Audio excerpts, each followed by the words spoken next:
Hello दोस्तों। क्या आपको याद है मार्च 2020 एक आम इंडियन इन्वेस्टर का फोन स्क्रीन देखिए।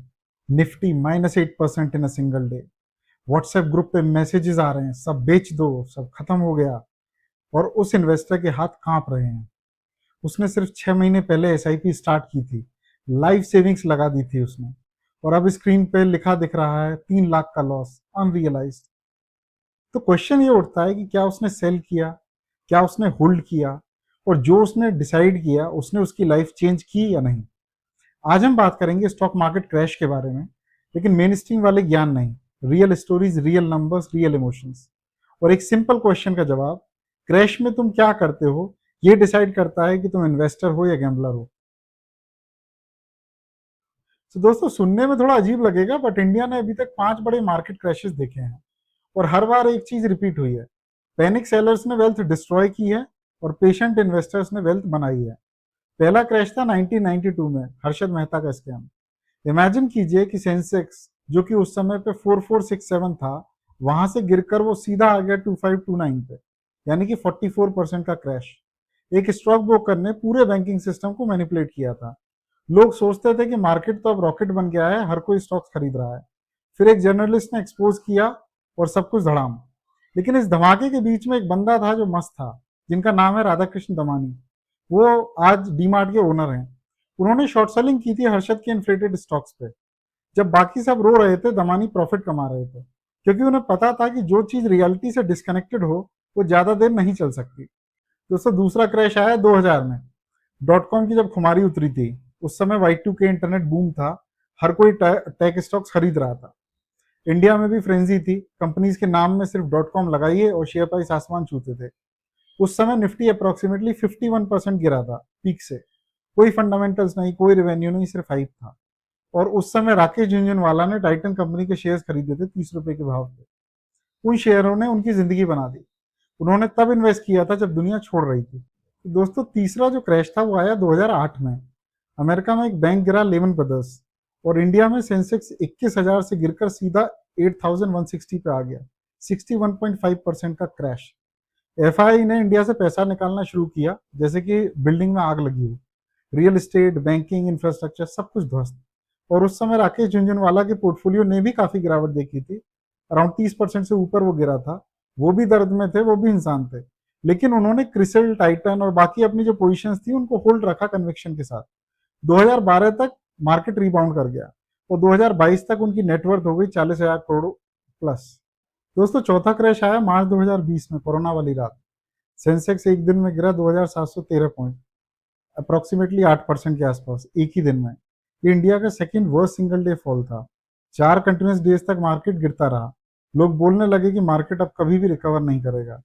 और तब जिन लोगों ने बाय किया और पैसा लगाया, उन्हें अप्रैल 2021 तक 100% रिटर्न देखने को मिले। तो दोस्तों, पांचवा जो क्रैश है वो बेसिकली अभी चल ही रहा है।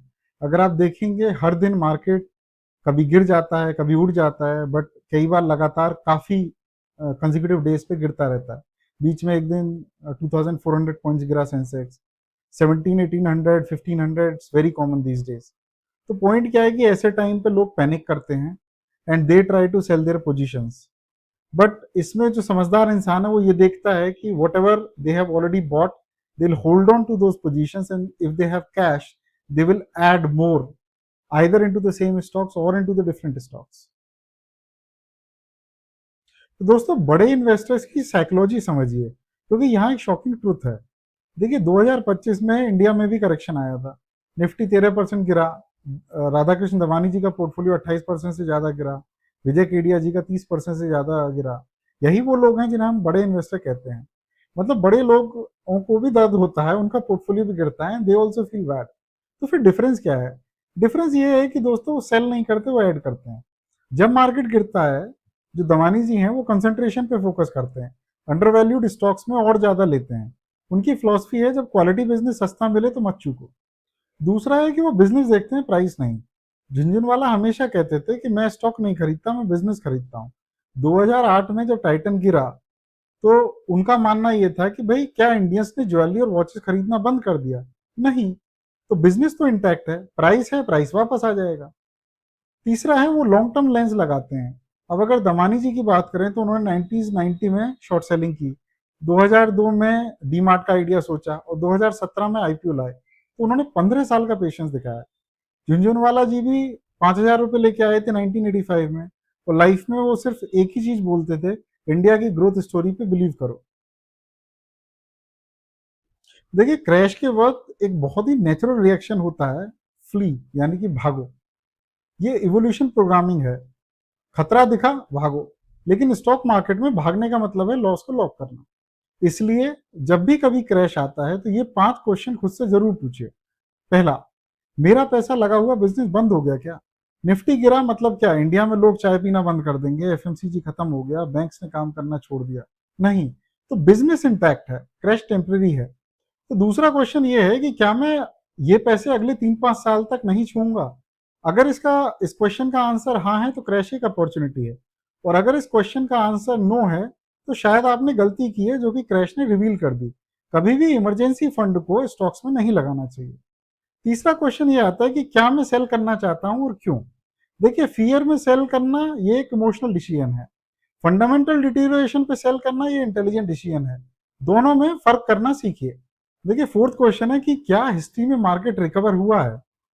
अगर आप देखेंगे 1992 के बाद, 2000 के बाद, 2008 के बाद, 2020 के बाद, हर एक क्रैश के बाद सेंसेक्स और निफ्टी ने नया हाई बनाया है।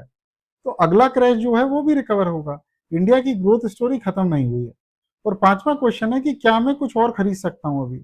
तो देखिए, वॉरेन बफे कहते हैं कि be fearful when others are greedy and be greedy when others are fearful. India में अगर इसे ट्रांसलेट करें तो जब व्हाट्सएप ग्रुप में सब रोने लगे, सब लोग चीत्कार मचा रहे हो, तब खरीदने का वक्त होता है। तो दोस्तों, हमने ये सब तो देख लिया, अब सवाल ये आता है कि प्रैक्टिकली करना क्या चाहिए। तो देखिए, पहला स्टेप है इसमें कि एसआईपी को मत रोकिएगा, बल्कि अगर बढ़ा सकते हैं तो इसको बढ़ाइए। देखिए, क्रैश में एसआईपी रोकना वो गलती है जो हर रिटेल इन्वेस्टर अमूमन करता है।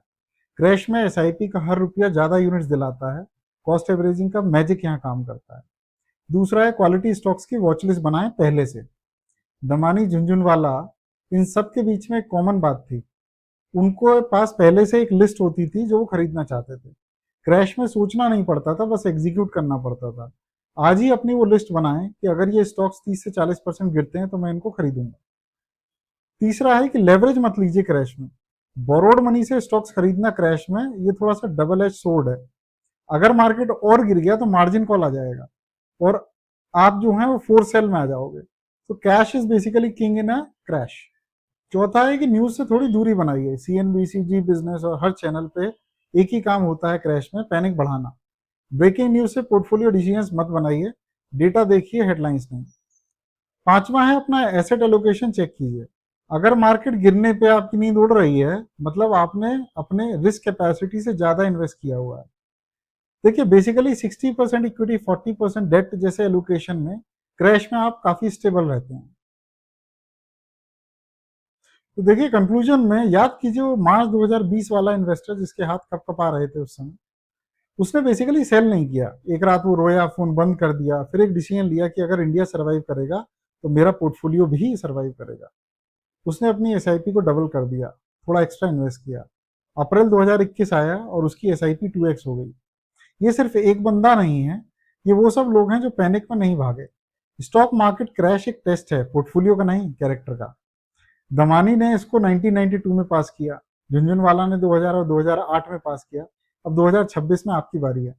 क्योंकि मार्केट कभी परमानेंटली नहीं गिरते, लेकिन जो क्रैश में बिक गया वो परमानेंटली मिस हो जाता है।